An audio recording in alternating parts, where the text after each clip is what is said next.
You might think the most terrifying realization is that your family does not love you. It is not.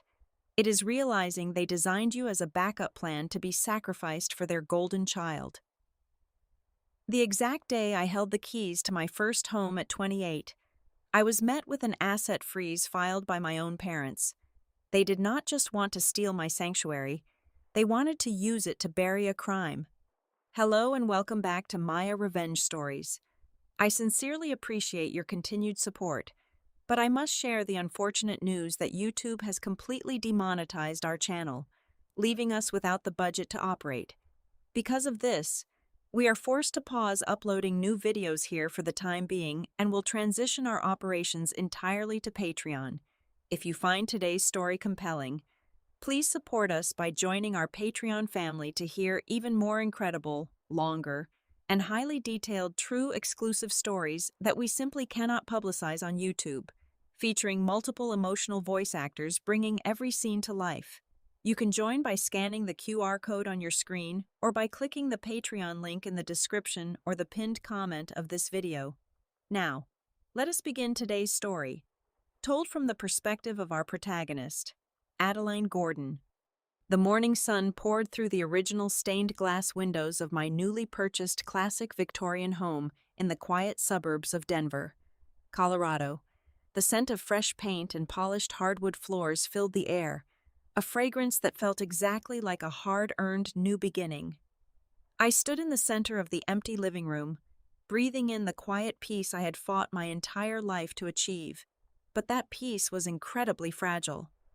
My phone buzzed aggressively on the marble kitchen counter, ringing for the 5th time in a row, the harsh and relentless sound echoing off the bare walls and signaling an approaching storm. To understand why I was standing alone in this beautiful house, bracing myself for a phone call I did not want to answer, you have to understand the foundation I was raised on. When I was 16, while other kids my age were worrying about prom dresses and weekend parties, I was scrubbing floors and working the cash register at a local gas station. I worked late into the night, smelling of cheap coffee and motor oil, just to afford my own textbooks, notebooks, and winter coats. My parents, Arthur and Beatrice, never had a spare dime for me, yet they always had bottomless pockets for my brother, Julian. Julian was 4 years older than me and was relentlessly praised by my parents as a brilliant business prodigy. While I was counting quarters to buy lunch, Julian was given every resource imaginable. My parents bought his cars, funded his fraternity dues, and bankrolled his reckless lifestyle, completely convinced he was destined for absolute greatness. I realized early on that I was entirely on my own. I paid for my entire college education by taking out massive student loans and working 3 different jobs simultaneously. I served tables on the weekends, tutored freshmen in economics during the week, and stocked grocery store shelves overnight. I barely slept for 4 years, but I graduated at the very top of my class. So, I threw that same manic energy into my career. After years of grinding, skipping vacations, and working 80-hour weeks, I earned my current title as a senior financial director at Aero Meridian Solutions, a massive technology logistics corporation. I was successful, respected in my field, and entirely self-made. Did Arthur and Beatrice care? Not in the slightest. At the rare family dinners I attended, my corporate promotions were met with blank stares or a dismissive nod before Beatrice would eagerly change the subject back to Julian. Julian had recently launched an energy technology startup. It was a glorified vanity project that constantly reported massive financial losses. Yet, my parents paraded him around to their friends like he was a Silicon Valley visionary.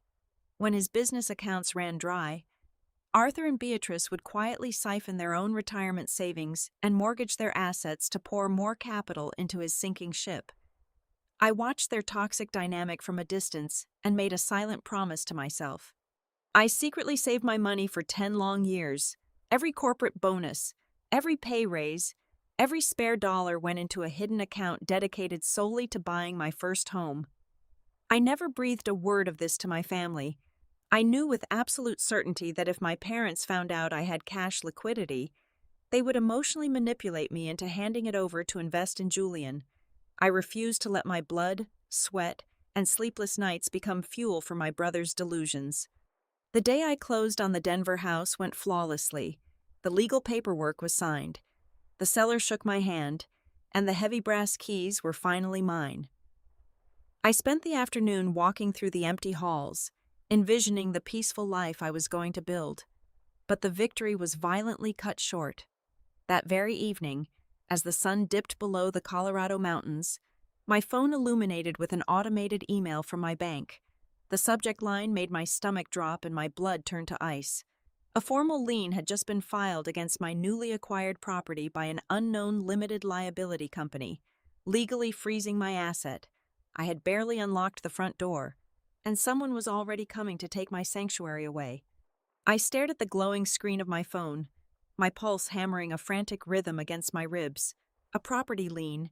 In the unforgiving world of corporate finance, a sudden creditor's lien is the equivalent of a financial death sentence. It instantly freezes all equity, halting any ability to sell, refinance, or even fully claim ownership of the asset. I sprinted to my laptop, my fingers flying aggressively across the keyboard as I bypassed standard search engines and logged directly into the county clerk's public records portal. The legal document had been filed under a vague, newly registered limited liability company, but I track shell companies and offshore accounts for a living. It took me less than 10 minutes to pierce their flimsy corporate veil. The entity was registered to Arthur Gordon, my own father. The legal filing was an absolute masterpiece of fabricated financial claims. It alleged that $150,000 of my down payment was not my own hard-earned savings, but rather an unauthorized loan drafted from a Gordon family trust account. The demand attached to the filing was explicit and utterly ruthless. Either I liquidate the property immediately to repay the fictitious debt, or I sign over 80% of the home's equity directly into Julian's energy startup to satisfy the claim. Before I could even process the sheer audacity of the extortion, heavy, demanding knocks rattled my solid oak front door.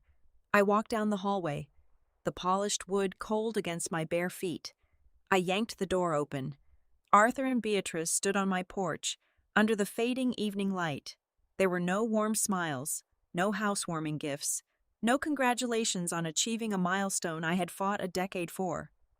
Arthur did not even bother to step inside before he shoved a thick manila folder aggressively against my chest. "Sign it," he commanded, his voice completely devoid of any paternal warmth, sounding more like a corporate liquidator than a father. "We have a mobile notary waiting in the car at the curb." I opened the heavy folder. Resting on top was a quitclaim deed, meticulously drafted to transfer the title of my home over to Julian's corporate entity. Beatrice stepped forward, her eyes already welling with weaponized, manipulative tears. She reached out and grabbed my wrist, her grip unnervingly tight and desperate. "Please, just do this," she begged, her voice trembling with practiced hysteria. "Your brother is just experiencing a minor cash flow problem. The energy market is tough right now, and his investors are pulling back. If you do not let us leverage this house for a commercial mortgage by the end of the week, Julian's company will file for bankruptcy. You have a great executive job. You make plenty of money. You can just rent a nice apartment for a few more years. Family does this for each other. Blood is thicker than water." I ripped my arm away from her suffocating grasp, staring at the two people who had brought me into this world as if they were dangerous strangers. "Are you completely out of your minds?" I fired back, my voice shaking with years of suppressed rage. "I did not buy this house with your money. I bought it with the double shifts, the missed holidays, and the corporate bonuses you never even bothered to ask about. I am not signing over my home to bail out Julian's failing vanity project. Get off my property right now before I call the police for trespassing." Arthur's face hardened into a mask of pure malice. The polished, upper-middle-class patriarch vanished instantly, replaced by a ruthless, cornered predator. "If you do not sign that paper right this second," Arthur snarled, stepping aggressively into my personal space, "I will drag you through civil court until you are bankrupt. I have an airtight paper trail proving you defrauded the family trust to buy this house.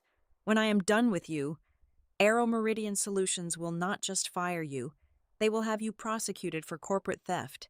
You will lose your career, your pristine reputation, and this house. Choose wisely." I slammed the door forcefully in their faces, immediately locking the deadbolt and the chain.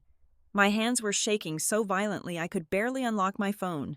I dialed my real estate attorney, pacing the length of my empty living room, gasping for air. He answered on the second ring. Having already pulled the emergency court filings after receiving my frantic text message, his voice on the other end was grim, entirely devoid of his usual cheerful professionalism. "I am looking at the filings right now," he said slowly, each word dropping like a stone. "They did not just forge a random creditor's claim. They attached an executed power of attorney to the lien. It legally grants your father full fiduciary control over your real estate and financial assets." I stopped pacing. The massive living room suddenly felt suffocatingly small, the walls closing in on me. "That is legally impossible," I insisted, the panic rising sharply in my throat. "I never signed a power of attorney for him. Never."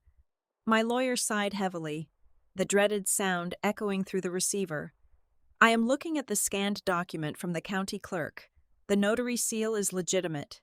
The date is from exactly 3 years ago. The signature is definitely yours. It is a perfect match. Whatever they did, they planned this trap a very long time ago." The phone slipped slowly from my ear. The ground beneath me felt like it was giving way. I was completely trapped.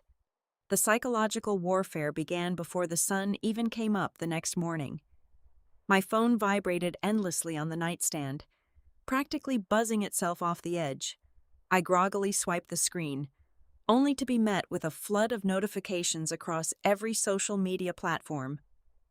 My mother had fired the first shot on Facebook, but my father took it to LinkedIn, the very network where my professional reputation lived and breathed. They did not name me directly, but the implications were violently clear. They posted lengthy, tear-jerking paragraphs about elder abuse and the betrayal of ungrateful children. My father wrote a highly visible post about how a certain female executive at Arrow Meridian Solutions had allegedly drained her aging parents of their retirement security to fund a lavish, selfish lifestyle. It was a masterclass in narcissistic manipulation, perfectly crafted to make them look like devastated, heartbroken victims. Within hours, the flying monkeys descended. My inbox was flooded with venomous messages from aunts, uncles, and family friends who had never once bothered to ask how I was doing during my grueling college years. Now, they were sudden champions of justice. They called me a cold-blooded monster. They accused me of being a heartless corporate shark who was leaving her struggling family to starve in the streets. Message after message demanded I apologize, drop to my knees, and surrender the property to my brother to right my imaginary wrongs. The sheer volume of the hatred was suffocating. I was trapped inside my beautiful new home, completely isolated, watching my character being publicly assassinated bite by bite. The walls of the house felt like they were closing in on me, turning my sanctuary into a psychological prison. Then came the phone call. It was Julian. I answered it, my finger instinctively hovering over the record button on my secondary device. He did not sound desperate, and he certainly did not sound apologetic. He sounded dangerously amused. "You really should just sign the deed, Addie," he sneered, using the childhood nickname I absolutely despised. "It is just a house, but your career. That is your entire identity. It would be a massive shame if your human resources department suddenly received an anonymous tip with attached ledger documents showing you have been embezzling corporate funds to buy real estate."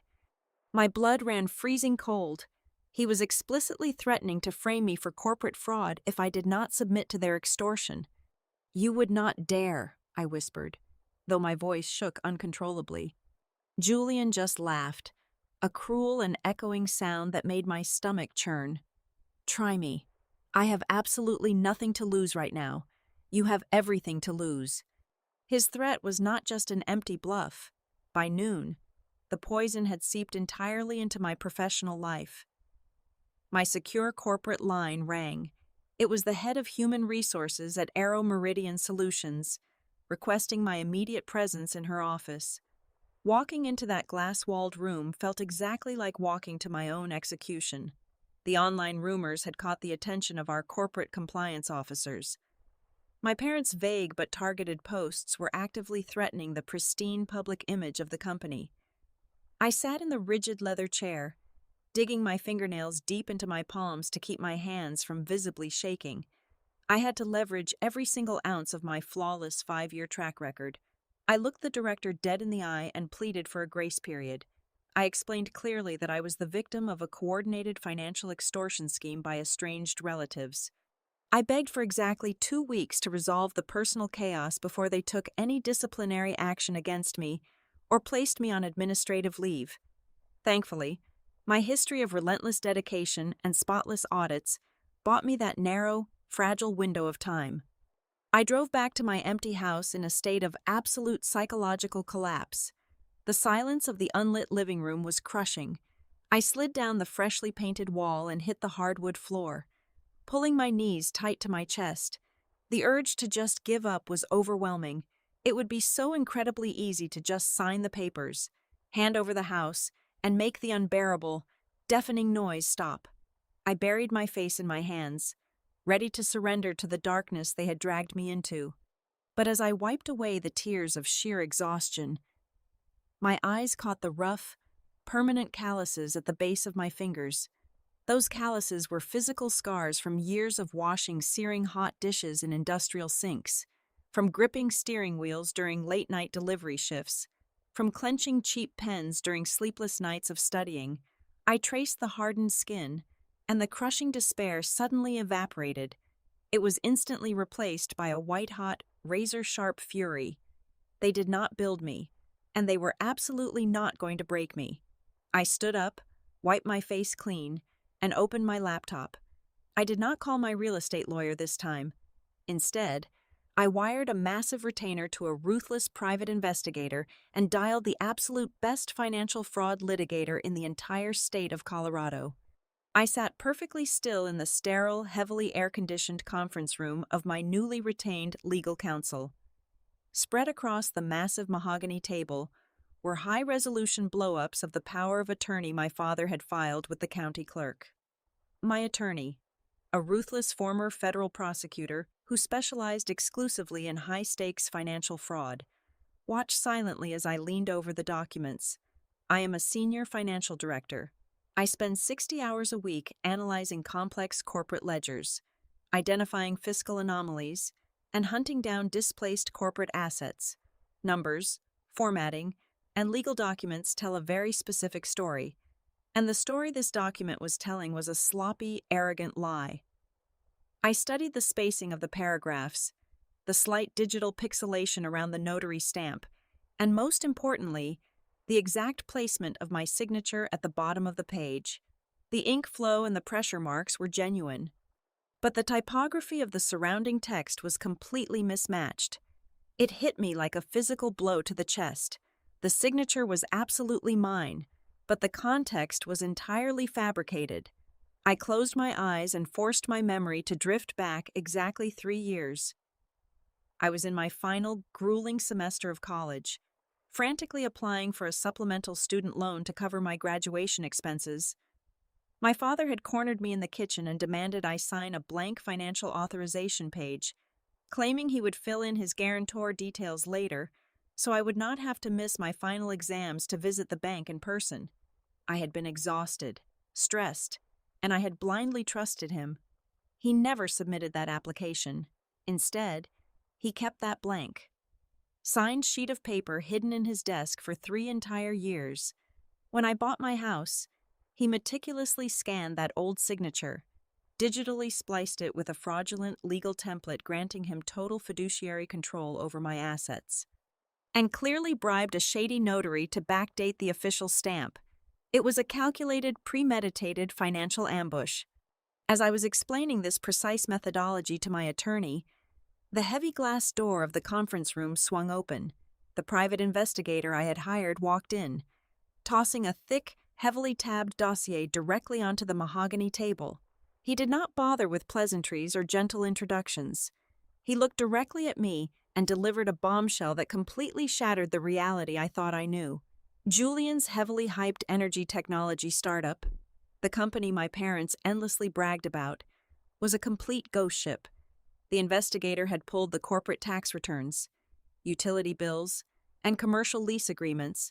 The company had zero registered patents, zero functional prototypes, and absolutely zero legitimate employees on payroll. It was nothing but a hollow shell corporation, a highly sophisticated financial facade designed to look impressive to casual observers while generating absolutely zero actual market revenue. But the horrifying truth went so much deeper than my brother just being a failed, pretend entrepreneur. Julian had not just been playing businessman, he had been playing a highly dangerous, extremely illegal game of federal fraud. Using his fabricated corporate portfolio and falsified revenue projections, my brother had successfully applied for and received a massive federal innovation grant from the United States government. The total sum was exactly $500,000. The grant was explicitly mandated to fund renewable energy research. Instead, the investigator's forensic accountant had traced the funds directly from Julian's corporate account into a tangled, chaotic web of offshore cryptocurrency exchanges and illicit underground gambling syndicates. My supposedly genius brother had taken $500,000 of federal government money and completely gambled it away on digital coins and illegal poker tables. Every single cent was gone. The disparate pieces of the puzzle aggressively snapped together in my analytical mind, forming a picture so vile and depraved, it made my stomach physically turn. A mandatory federal audit of Julian's grant program was scheduled for the end of the current fiscal quarter. The government was coming to check on their $500,000. When the auditors found the corporate accounts completely empty, Julian would be immediately indicted for federal wire fraud and embezzlement. My parents knew.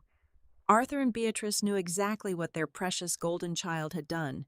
But instead of forcing him to face the devastating legal consequences of his own catastrophic actions, they looked at me. They looked at the 10 years of grueling labor, the endless personal sacrifices, the missed vacations, and the pristine credit score I had meticulously built. They did not see a daughter. They saw a convenient, disposable cash pinata. Their plan was horrifyingly simple and utterly ruthless. They intended to steal my newly purchased house through the forged lien, force a rapid liquidation sale, and use my hard-earned equity to secretly replenish Julian's federal grant account before the government auditors arrived. They were perfectly willing to destroy my entire life, leave me completely homeless, and ruin my spotless corporate career, all to buy their criminal son a secret get-out-of-jail-free card. I realized in that freezing conference room that I was no longer dealing with a messy family civil dispute over a piece of suburban real estate. My own parents were actively attempting to make me an unwitting accomplice in a massive money laundering operation designed to cover up a federal felony. My attorney leaned back in his leather chair, his face grim and deadly serious. He advised me to take the investigator's dossier straight to the local police department and file criminal charges for the forged property lien immediately. He promised we could have Arthur arrested by nightfall, but I shook my head, a terrifying calmness washing over me. A simple police report would tip them off. They would hire expensive defense lawyers, destroy digital evidence, move the remaining hidden assets, and drag me through years of exhausting litigation while spinning a web of lies to the authorities. I needed them to feel completely safe, absolutely victorious, and utterly untouchable. The civil court had already mandated a standard mediation session for the following week to attempt to resolve the property lien dispute before a formal trial. I looked at my attorney and the private investigator, my financial mind operating with cold, lethal precision. I told them we were going to that mediation. I was going to walk into that room, play the part of the defeated, broken, and compliant daughter, and build a trap so perfectly engineered that when the jaws finally snapped shut, my family would not even have the breath left to speak, let alone fight back. The mediation took place on the 42nd floor of a highly prestigious downtown law firm, locked inside a glass-walled conference room that felt as sterile and cold as an operating theater. The heavy mahogany table stretched out between the opposing leather chairs like a polished wooden battlefield. I arrived exactly 30 minutes early, dressed in my sharpest charcoal corporate suit, sitting perfectly still next to my attorney. My posture was rigid, my expression intentionally hollow. I had spent my entire adult life mastering the art of projecting calm in high-pressure boardrooms, but today, I was utilizing a very different strategy. I needed to look like a woman who had finally been broken. Arthur, Beatrice, and Julian strolled through the heavy glass doors a full 15 minutes late. It was a classic, deliberate power play designed to make me feel small and subordinate. They looked absolutely radiant, practically glowing with the arrogant confidence of predators who believed they had successfully cornered their prey. Julian was wearing a bespoke navy suit and a flashy designer watch, accessories undoubtedly purchased with the stolen government funds he had recklessly gambled away. Beatrice clutched a luxury leather handbag, offering me a tight, condescending smile that made my skin crawl. Arthur did not even bother to look at me. He sat down, adjusted his silk tie, and nodded curtly to their hired attorney, a slick, overly tanned man who immediately opened his briefcase with aggressive flair. Their lawyer did not waste a single second on pleasantries. He slapped a thin manila folder onto the center of the mahogany table, glaring at me with practiced intimidation. He delivered their absolute ultimatum, his voice echoing loudly in the quiet room.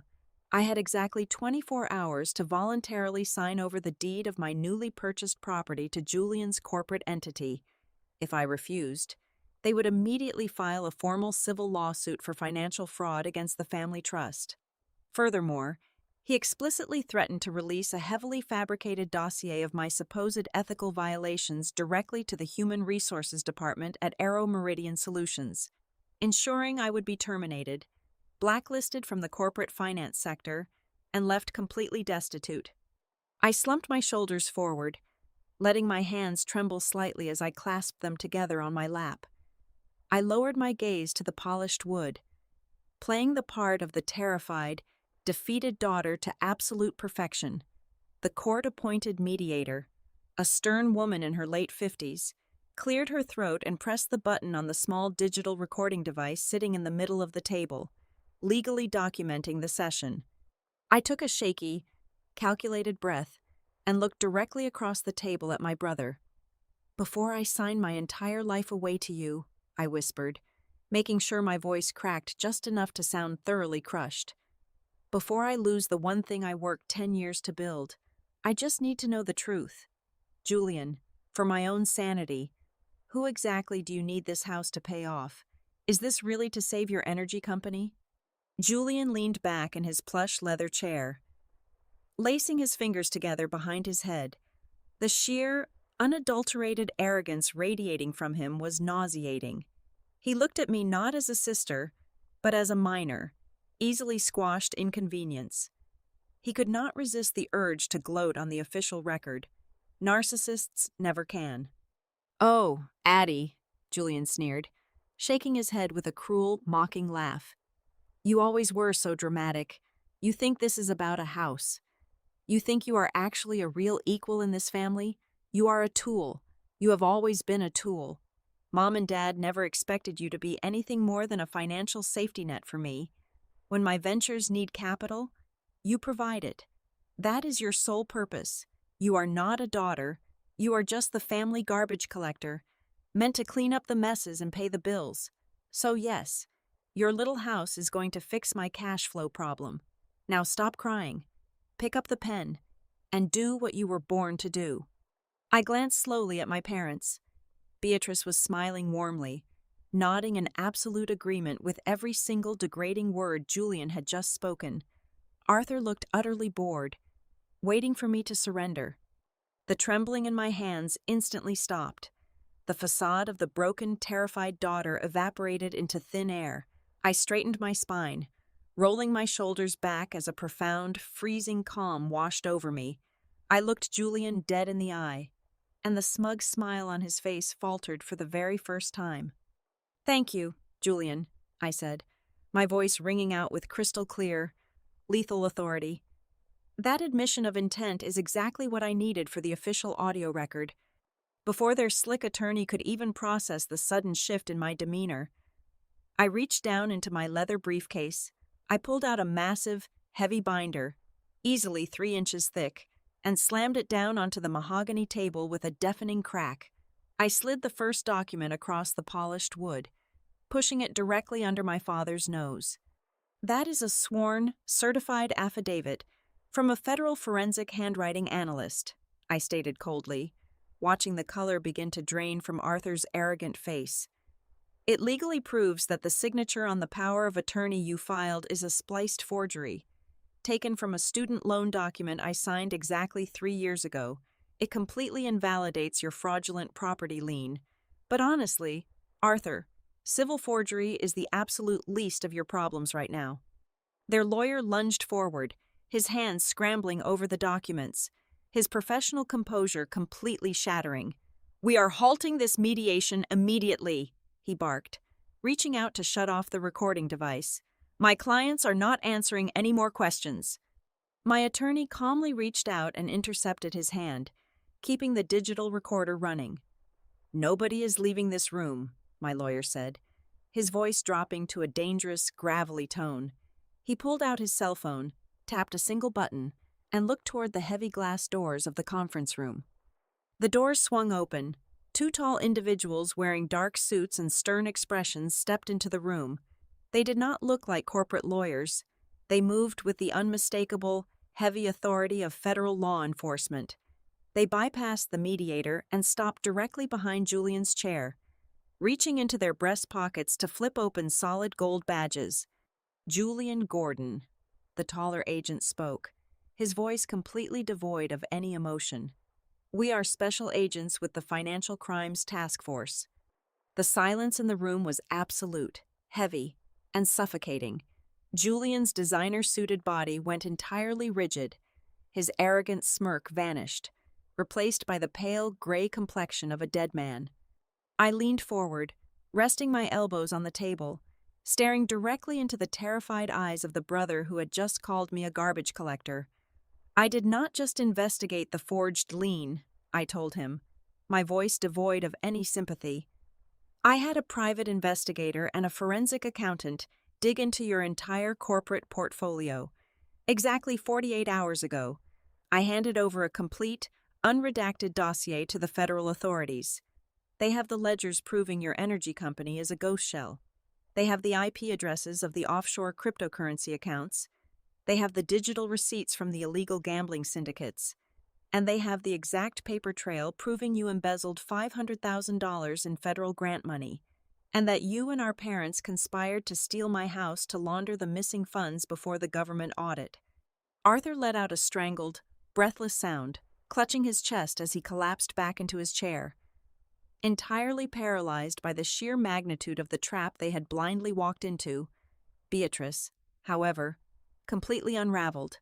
She leaped out of her seat, her chair crashing violently to the floor behind her. She threw herself against the edge of the mahogany table, tears of genuine, unfiltered terror streaming down her face as she reached her shaking hands out toward me. "Adeline, please," Beatrice screamed, her voice cracking hysterically as the federal agents firmly placed their hands on Julian's shoulders. "You have to stop this. Tell them you made a mistake. Withdraw the files. He is your own flesh and blood. You are killing your brother. You are killing him." I looked at the woman who had spent 28 years treating me like an expendable asset. I felt absolutely nothing. No anger, no sorrow, no guilt, just total, liberating emptiness. I slowly packed my briefcase, clicked the brass lock shut, and stood up from the table. "The only thing killing him is your blindness," I replied, my voice echoing like ice in the chaotic room.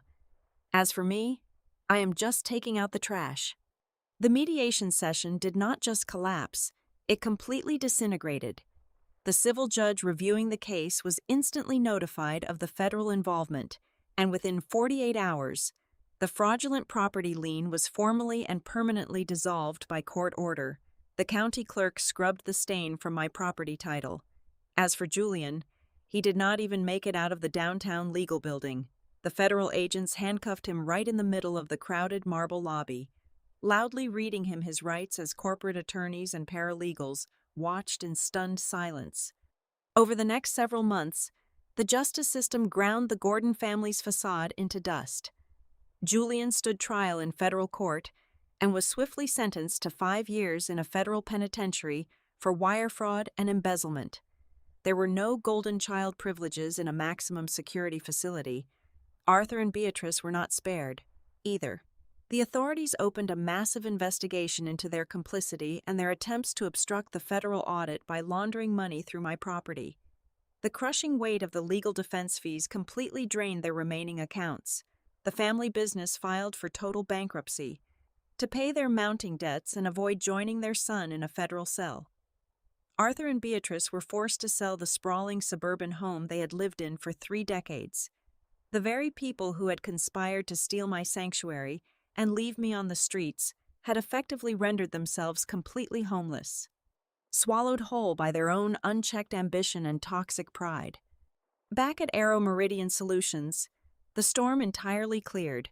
The Human Resources Department and the corporate compliance officers reviewed the court rulings and formally closed their internal investigation, completely exonerating me. The chief executive officer of the corporation personally called me into his office. He did not just apologize for the institutional doubt. He commended my absolute resilience in navigating a catastrophic personal crisis without letting it compromise my professional integrity.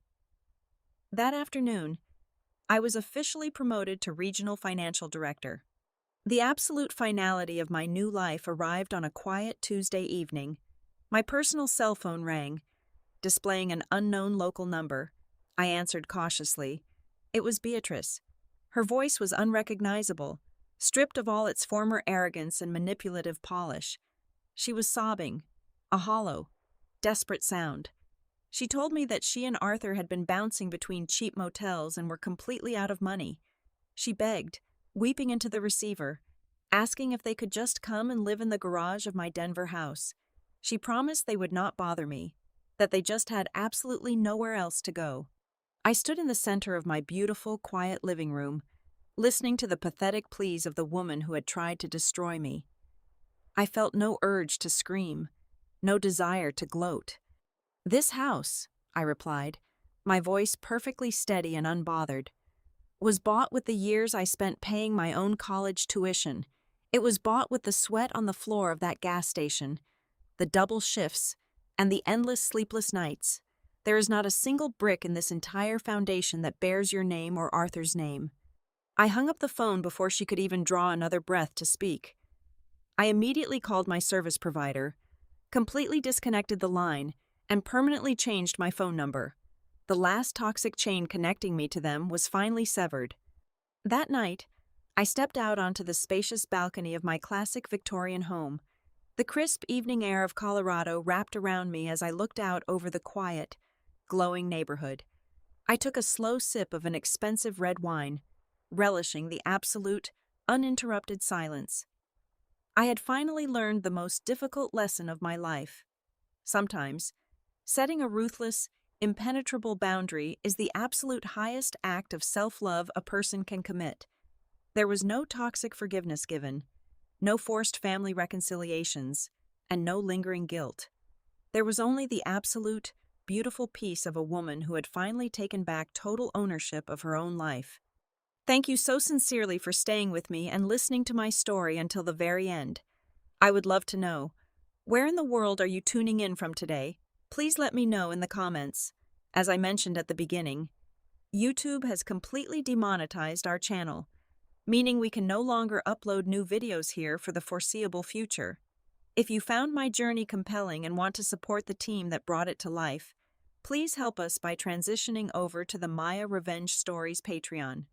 There, you can listen to our best, longest, and most detailed exclusive true stories that we simply cannot publicize on YouTube. You can easily join our Patreon family by scanning the QR code right now on your screen, or by clicking the link provided in the video description or the pinned comment below. Thank you again. Take care of yourselves, and never be afraid to draw your own boundaries.